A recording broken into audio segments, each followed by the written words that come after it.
Hi, my name is Lori Alexander, and today I want to talk about the fear so many women, young women have about bringing children into this wicked world. It's a question I'm asked very often, and I even made a video about this 2 years ago, but I thought I would make a new one just to encourage the young women who are out there listening to me. For one thing, the only reason they ask this question, if they're married, is because they have the birth control mentality, which is, in my opinion, satanic. If you study the roots of birth control, they're wicked. Study Margaret Sanger and all of the radical feminist women who began the birth control, who brought birth control over here, who convinced women to take it.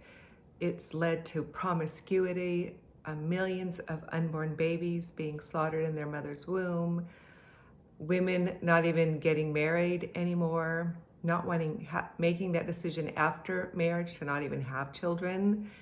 And the church stood strongly against birth control for many years after our culture accepted it, because they knew that children were a blessing and part of marriage, part of sex within marriage, as a result of sex within marriage.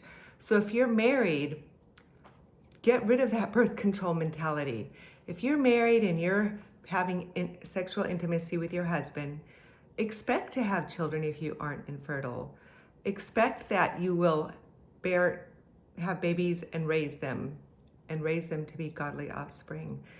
Don't live in fear. We're called to walk by faith and not by fear. This world has always been wicked, ever since sin entered the world with Adam and Eve. Think of the women going through World War II and the fear they had, or the Great Depression, or all of the every great civilization has been destroyed from the wickedness within. Even as Jesus walked this earth, he called it a wicked and adulterous generation. But if he is giving you the blessing of marriage to be a helpmeet to your husband, and you enjoy having sex with your husband, which you should, it's mind over matter, women, then expect to be blessed with children, or hope to be blessed, pray to be blessed with children. All of the women in the Bible who are barren wept and mourned and were heartsick because they wanted children. There was no birth control mentality in the Bible. They wanted children. Godly women wanted children. They knew that was one of God's purposes for marriage. Two becoming one flesh. What do you think that means? We create a human being coming together as man and wife. And I can tell you that my children are my greatest blessings on this earth. Yesterday, our pastor had everyone raise their hands who are grandparents. And I have a lot of old people in my church, so it included great-grandchildren too. But I just have grandchildren at this point. I'm only 63. And so he said, everyone raise your hand. So I raised my hand, and a bunch of people raised their hand. Okay, put it down if you only have two. Some put it down. Put it down if you have, keep your hand up if you have 5. So I kept my hand up. Keep your hand up if you have 10. A lot of more hands went down. Then he jumped to 14. I kept my hand up, and there was only one other person that had their hand up. And then he said 15, and both of our hands went down. So I said, and so I, just a grandma with grandchildren, have the most grandchildren in my church.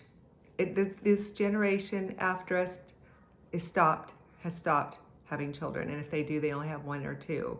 They're missing out on God's greatest blessings in life.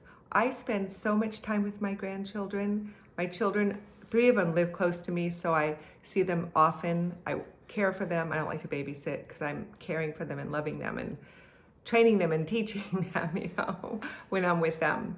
But they're good kids, so they're fun to be around with, and I love being around my children. Biggest blessings in life. I would much rather do this. This is my mission field right now, my grandchildren.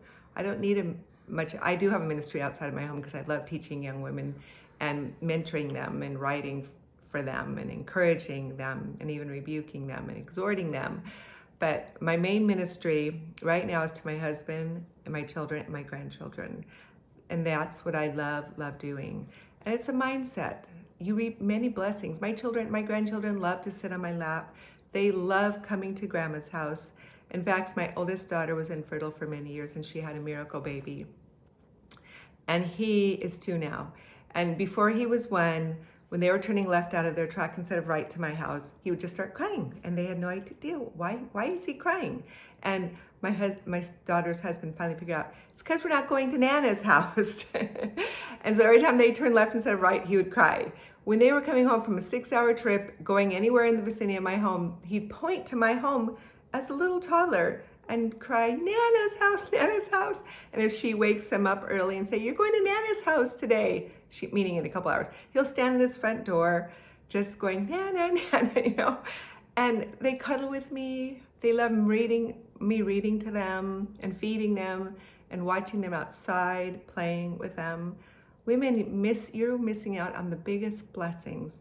And if you're infertile or you're single, I do have a post on my blog called Barren and Single. And for those who are barren and single, and it's by Nancy Campbell. It's just to encourage you, because all women were created to nurture. Even if you don't have children, we were created to nurture. So you can nurture your nieces and your nephews, or children in your block, or adopt and foster some way to fulfill that nurturing that you have, rather than just animals, cats and dogs. that God gave us that nurturing ability to nurture human beings. So women, love having children. Don't fear bringing them into this wicked world. Yes, it's so wicked. It always has been, though. Sin is wicked. Satan is wicked. But this world needs godly offspring. You need to be home full-time. It's a full-time job. It's hard. It takes a lot of energy and a lot of sacrifice. But that's the only way you have anything good. I've been married almost for 41 years. And it's taken a lot of sacrifice, energy, hard times, but we love living together. We love having, sharing our grandbabies and our children together. We just enjoy growing old together, and we still love each other deeply, more than ever. So God's ways are so beautiful, so good. Don't let this corrupt society, this corrupt culture, this corrupt government prevent you from obeying God. If He blesses your womb with babies, He wants you to have babies. And remember, our purpose in this life isn't to be healthy, live a long life, and be happy.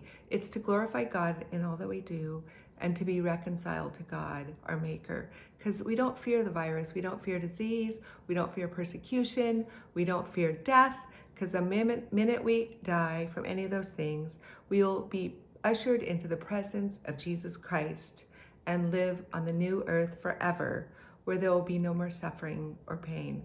But every little child that you bring into this life and you raise them to know and love Him will spend eternity with you too.